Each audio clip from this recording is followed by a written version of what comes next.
ada idea untuk awak macam mana? Ada idea? Siapa ada idea? Saya ada idea.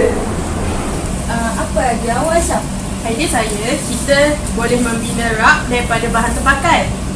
Okey, jadi kita ada kayu, kotak, stapler, gergaji, gam, selotip yang kita boleh guna untuk membina sebuah rak untuk letak buku.